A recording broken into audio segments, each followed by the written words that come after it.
Hello and welcome to March 14th long short portfolio update. Why don't we dive right in and see what happened?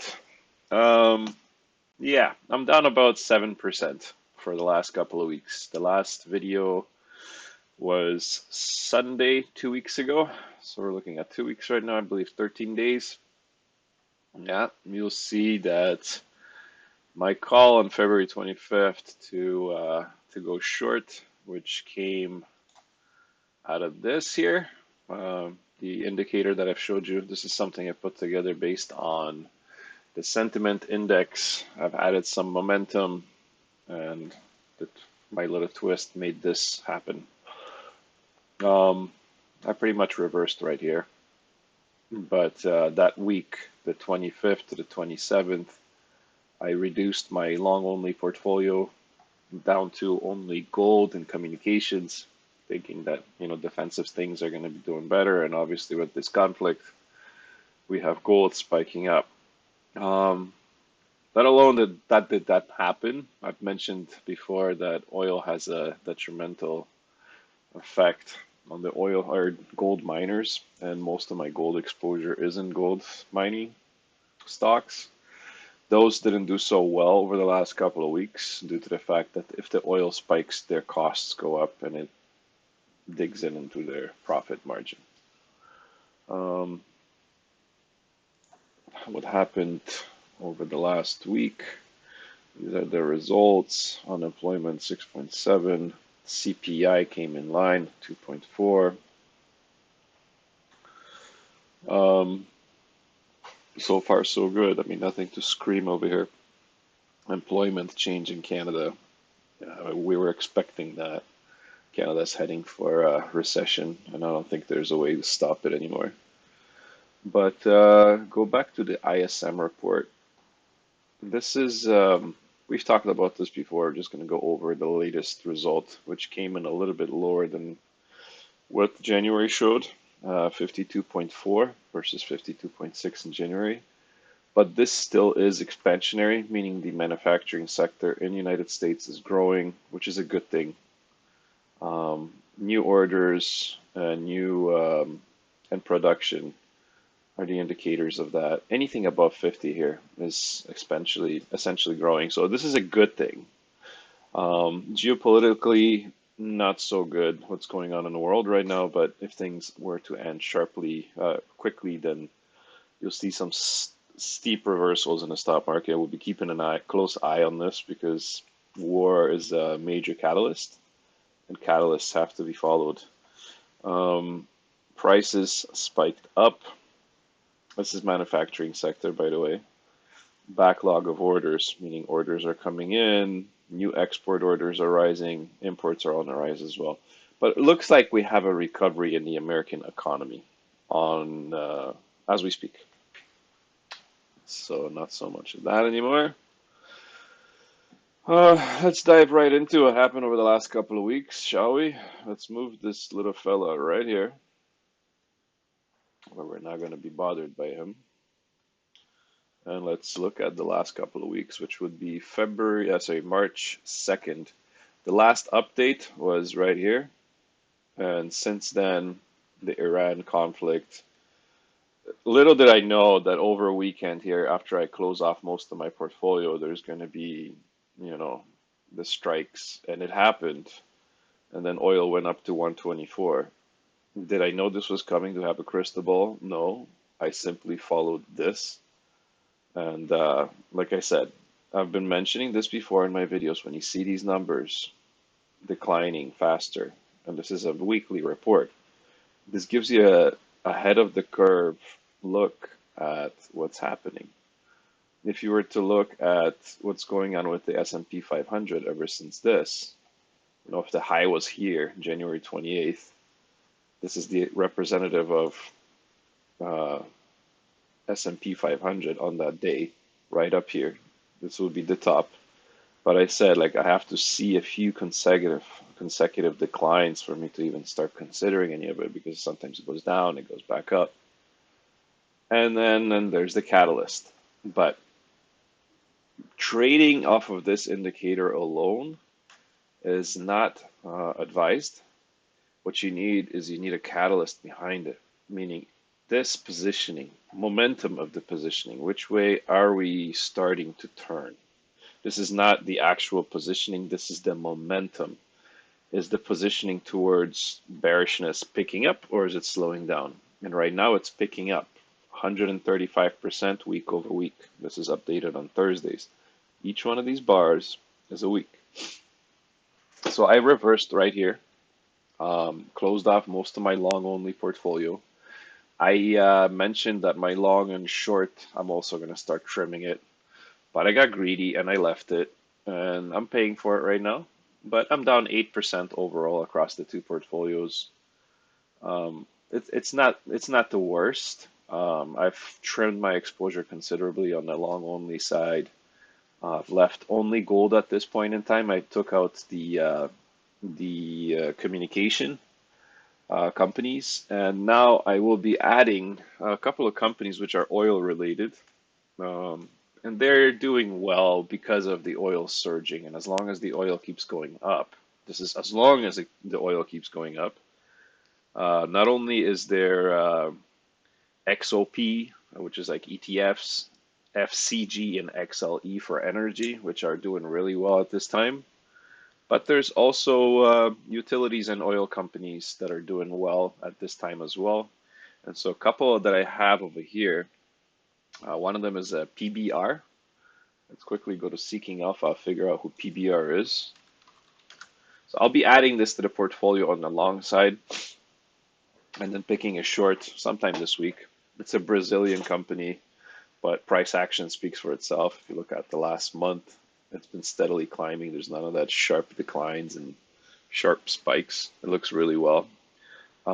If we go to the advanced chart on that, you'll notice that the pivot points show us a good entry at 1844. So the pivot point here, let's see what that pivot point, these lines here, they're pivot points. They're just standard pivot points. And that pivot point happens to be, let's include this cross here so we can see this better.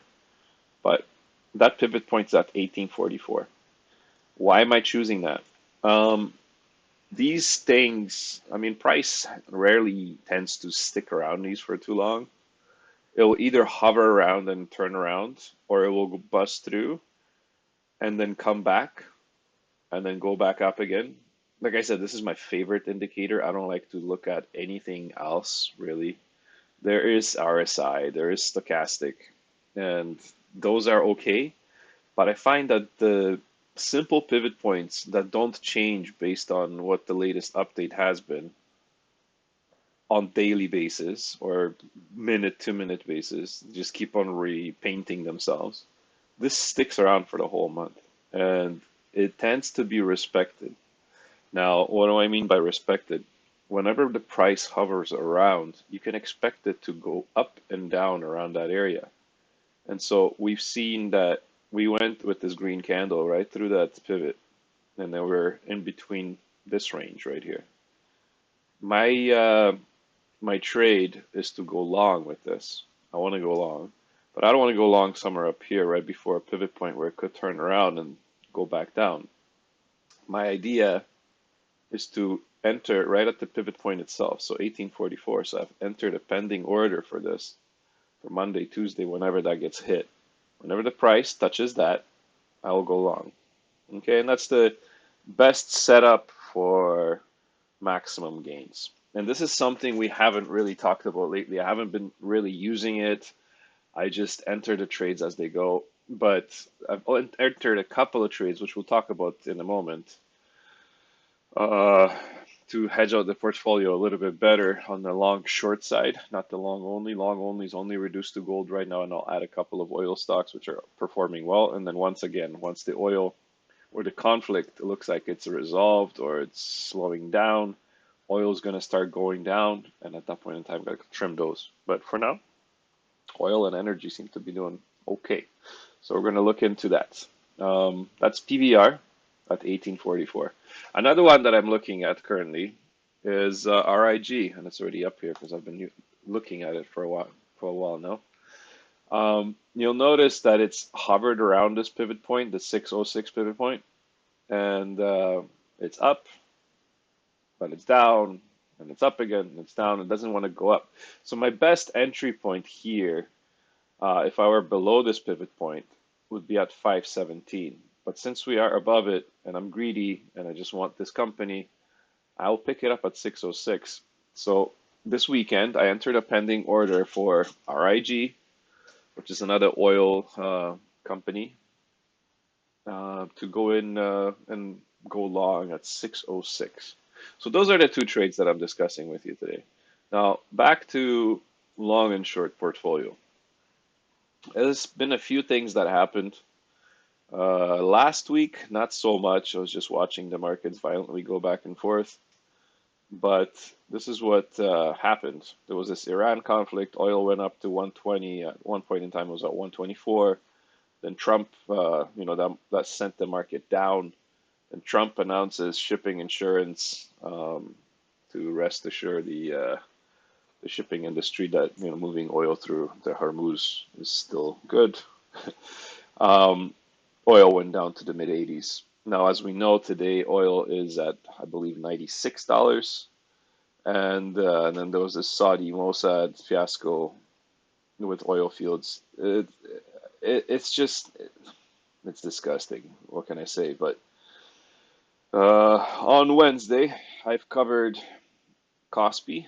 I've covered King Gold Cross. These were, you know, either good performers that just ran their time and they started retreating on me. Like I noticed that, the weekly returns are dwindling, pullback from the high spread, whatever. Like this gives you a lot about what's currently happening in a portfolio, so you know which stocks to cover and which for maximum profit. I believe adding this was I keep on looking at this all the time now because it works really well. Let's reduce this to 90% so you can see a little bit better.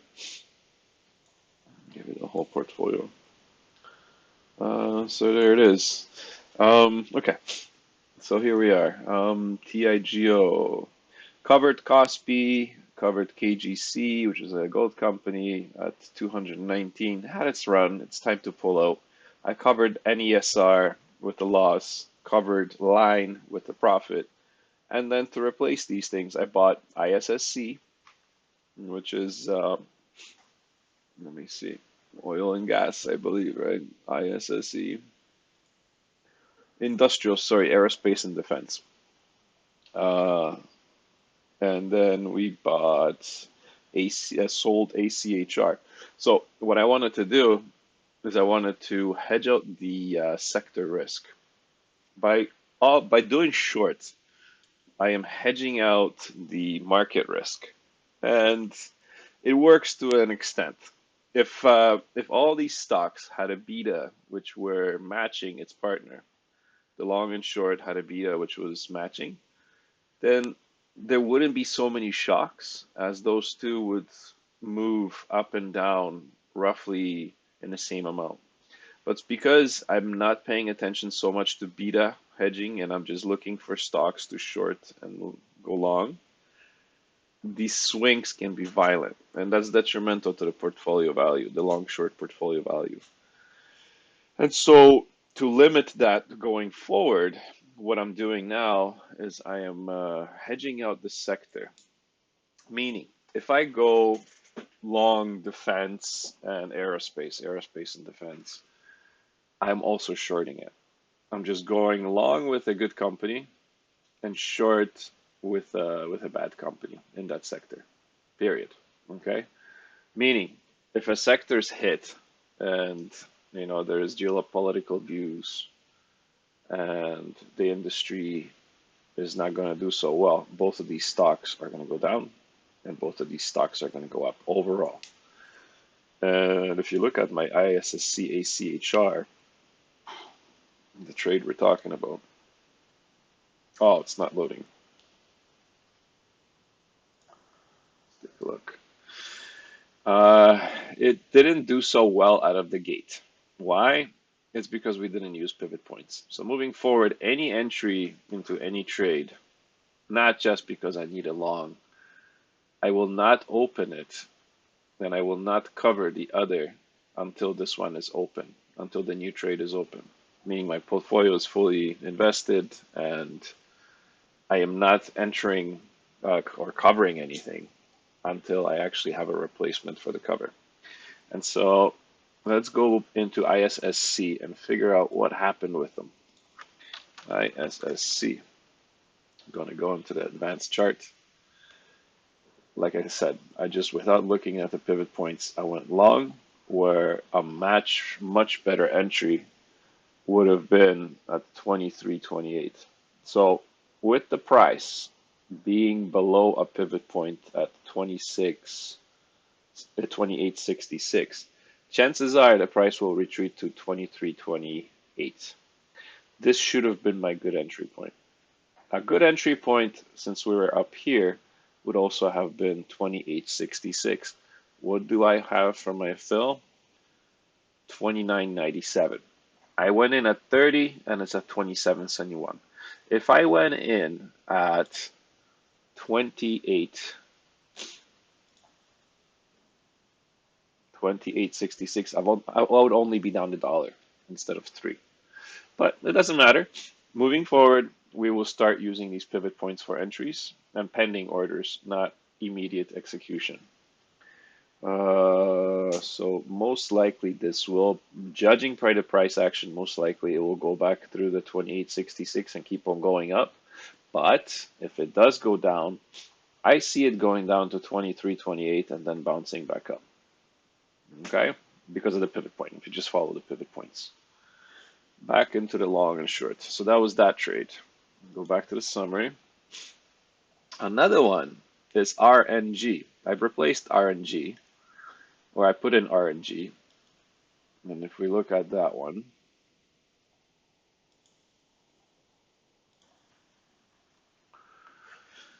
that one wasn't a good entry either. I'm down 2.5%. It's only open for one day, whatever. It was Friday.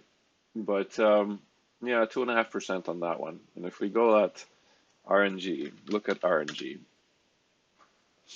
and then advanced charting, way off the pivot point, I'm sure. I entered it at 38.75. What do we have here? 37.78. Now, if I go to the advanced chart, there was an advanced chart here already. If I go into the advanced chart, I'll show you the pivot points. You see where that pivot point is? 34.60 or 33.74. I entered at 40 on its way down. And chances are it will turn right here and keep going up. But more than likely, it will retreat sometime during next week to 33.74 and then spike back up if in fact the trend is still up and we're going up still. This is a company that's doing fairly well, and I'll be going with that. RNG, telecommunication. I already covered some, but defensively speaking, we have to have some exposure to this stuff. Just you're too early on some. I was definitely early in on this one, but I need to, moving forward, look at 33.74 instead of just entering at 40, which doesn't make sense. To capture the most profit, you have to start using something. And pivot points, standard pivot points on a monthly basis, meaning the entire month, you'll have the same pivot points. A lot of people look at these. A lot of people use them. They're based on market volatility. If the volatility is high, they spread out. If the volatility is low, they're tight together. You can see that there's a lot of volatility right now, so there's opportunities. RNG, go, go, go. We've added that to the portfolio on Friday, and we'll see how it does by next week. Let's take a look. Let's just quickly go through the entire set over here. I've added some things which I still need to tweak. This is actually supposed to navigate me to the chart, but it doesn't work right out of the gate. It needs a minute because there's so many scripts running in the back of this. The script needs to be loaded somehow and actually start working. Sometimes it works, sometimes it doesn't. I gotta fix that, but this should navigate me right to the chart that I'm clicking on here. It's not doing it today. It's detrimental. Whatever. It is what it is. Quickly over what's going on in both portfolios. So, visual representation of what's happening, long and short. That's so funny. It's just sending me down here, huh? That's so funny. I've never seen that. It's moving down my graph here. What happened? Anyways, long, short. What is going on? Why are you shifting my stuff away? This is so weird.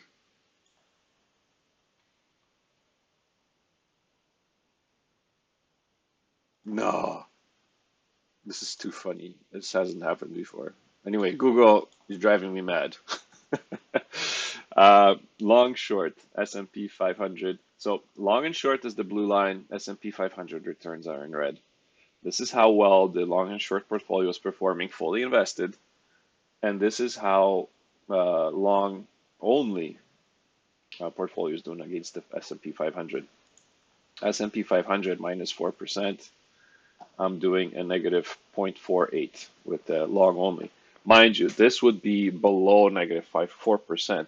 If you notice, long only portfolio consists of high beta stocks, meaning if S&P loses a percent, I end up losing more because it's a long only portfolio. There's nothing to cover your shorts or nothing. This is so wild. I am gonna totally freak out in a moment here. What's going on with my graphs? There they are. Hopefully they stop moving. I don't like that. Whatever's happening, don't make it happen, Google. I've had enough. Okay, let's go back to 90. So weird. So weird. You saw that, right? So on the long only side, because there are such high beta stocks, meaning they move a lot more than the S&P. When the S&P goes up, they go up by a lot more. When the S&P moves down, they go down by a lot more. If I hadn't closed this portfolio, and I mean, I'm only exposed to gold here, and it's still going down. Um, Gold is not going to do that forever. In a geopolitical tension situation that we have right now, all these conflicts all over the place, gold outperforms. And what's been happening to gold is a consolidation. Now would be a good time to add on to gold positions, not close them up and forget about it. I closed a couple of gold positions, but they were both in profit. I just wanted to lock in some and then look for something that, has a chance to run up. Where a couple of the companies that I closed, they were already in the overbought territory. It looked like their steam was running out and I didn't want to lose any of the profit. And then I noticed that the numbers started pulling back, so I pulled back. And yeah, this gives me a lot. If you learn how to read this is just how my mind works, but if you learn how to read this is really, really helpful. It shows you which stocks are doing what without actually having to deep dive into it and say, hey, what's going on? You have to go through all of these to figure out. No, this actually gives you a quick representation of what happens behind these charts that I don't even have to open. But what is happening in these charts? Um, I think I need to finish talking about this guy here. I got sidetracked.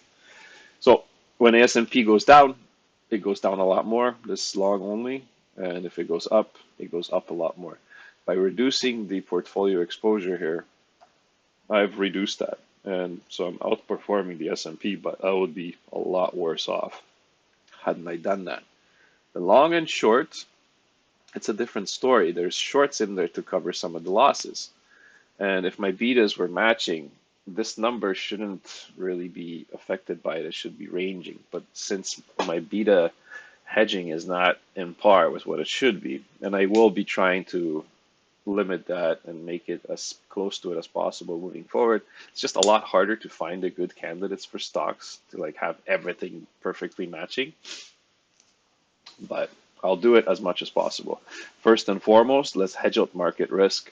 If I am going to be entering any more trades, I'll try to go short in the same industry. If you look at the ISSC, ACHR, they're both industrials, aerospace, defense, on both long and short. And then I have a few more here. There's API hubs. We've also replaced API here. Technologies, software application on both sides. And then if you look at CCHGY, consumer defensive. They're both food companies, and so on and so forth. So the more I replace these things, replace these longs and shorts, the more I'll be trying to match them. Because seeing volatility like this in my long only portfolio can only mean, long and short portfolio can only mean one thing. I am not hedged well enough. And so I am working on that to change it so I don't see the same results as this. I mean, my results are not bad. Overall, long, short, and long only, you're looking at a $711 return so far this year since January 7th. That's still 6.5% better than the S&P 500, which is losing 4% right now. But if you look at the long and short return, this gives you $840, 20.5% of alpha, meaning I'm 20.5% better than the S&P. And the ROI on that is 1641. Yes, it's been at 35 before, but this is the volatility I'm talking about. There's a lot of volatility. There's a lot of people losing their shirts out there. But if you notice, like I'm still up. And the graph shows you just these numbers here, and on the long only here, and then the S&P returns are here. So since the time that I've started doing this, S&P is down 4%. I'm up. I am up $711. If it wasn't all for the long only return, which dwindled and I had to close off, I covered a lot. There's only exposure of $5,000, not 20,000, and this is mostly gold. This number would be a lot higher, but who would have thought that the gold is going to perform bad when there's war happening? Anyways, so it is what it is. Moving forward, I stuck to my gold. I covered some which ran its course, but I have a lot of gold exposure still. If we look over here, there's 6 companies in my long only portfolio that are exposed to gold. That represents 40% of the long only side. And on the short side, I don't have any gold. Try to find a gold company to short right now. It's next to impossible. These guys are doing so well. They have so much free cash flow right now because gold is at 5,000 something, and their operating costs are going up with it, but not as quickly as their profits are. It's good times for gold miners, that's for sure. And so my mining stocks, I'm holding on to them. I'm not gonna let them go. It's they have a period of consolidation just like everything else, and then they sharply go up, and you end up smacking yourself over the head because you just covered all your positions yesterday. I'm not gonna do that. Like geopolitical tension, gold. And so we're leaving that in. Aerospace and defense, obviously the war, Lockheed Martin, Archer, ISSC, good things to look at. Right now, with geopolitical tension, for sure, aerospace and defense. That's something to be long. And when the wars are wrapping up and whatever, you probably want to trim those and replace them with something else, like consumer cyclicals coming out of bad times going into good times. You want to look at cyclicals. I don't think I have any cyclicals right now. If anything, yeah, on the short side, gambling. But so that is pretty much it for the week. Did we talk about this one? VFF. Okay. It was the Saudi Mossad thing that we covered VFF on Friday, covered FRO on Friday, both at loss. And then I bought API, like I said, for up here. And I bought RNG, Ring Central, which hopefully works out good. RNG is right here. But long only portfolio now only has gold exposure, just gold mining stocks, nothing else. Something else to look at, RIG, This trade has not been entered, but I will be looking to enter it, like I said, at 606. And then the other one, PBR, I'll be looking to enter it at 1844. And that's off the pivot point, not off the chart, not off the market execution. And I believe that's it. That's all I wanted to cover today. Just wanted to show you what's going on. Last couple of weeks have been really volatile. If you're long only portfolio, I highly suggest you trim it at least. Um, don't be like 100% in with your long only portfolio. This is not the time, especially when the market itself it's telling you don't do it. The sentiment itself it's reversing. Definitely don't do it. I mean, you can see the reversal and what's happened to the market since then. Like you can see that, right? We're fairly low. Let's just look at S&P 500 on the bigger chart here. I use Seeking Alpha for everything. I absolutely love it. February 25th. Let's look at the last month. February 25th was right here. This is where I go short. Look at what's been happening since. Now, if you just look at this, what's been happening, right? And that's purely off of this guy. Mind you, you can't just use this and okay, well, it's going down, it's fine. No, there has to be a catalyst, like a war, like I don't know, new Fed chair or new president, whatever. There has to be a catalyst. There has to be a major conflict or something like tariffs, like something major to go along with this. This one happened to be the Iran conflict, and they've been stacking their army or shipping everybody over there for like a month. It didn't happen overnight. You've seen this in the news. They were on their way, and all of a sudden the attack happens. Like nobody knows this was gonna happen, and this is it right here. There's other people with a lot of money out there, and this is their positioning that shows you they know ahead of the curve and they're positioning themselves accordingly. Don't go against the market sentiment. There's an interesting book. I forget the guy's name, but it's the socioeconomic theory of finance. I'm almost done with it, but this one has quite a bit of information. It's this guy right here by Bob Prechter. Very interesting read. If you can, I mean, I'm almost done. I'm like a third left, but very interesting read about the socioeconomic things actually driving. I mean, market sentiment and where does it come from and what is it and what actually drives the markets. If you want to know, this is the book.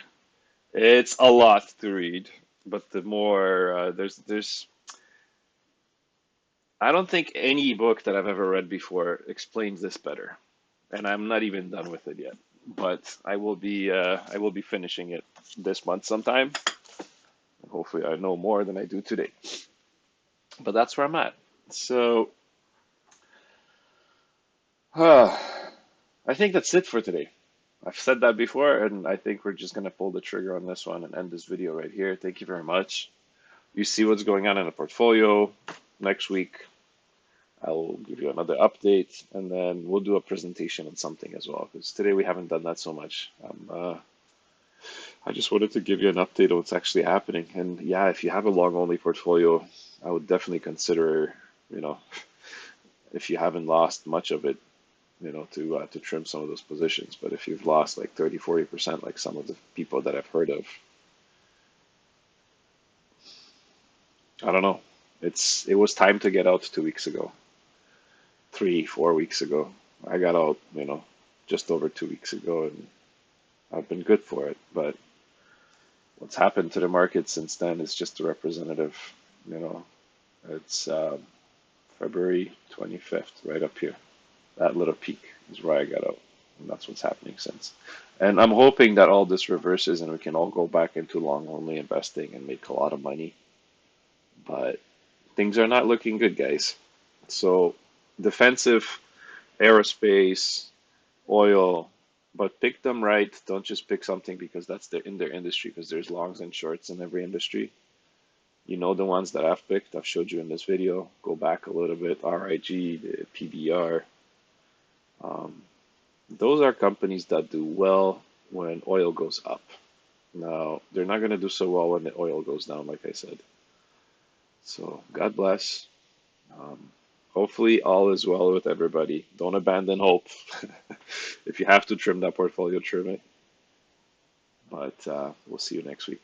Thank you very much for watching.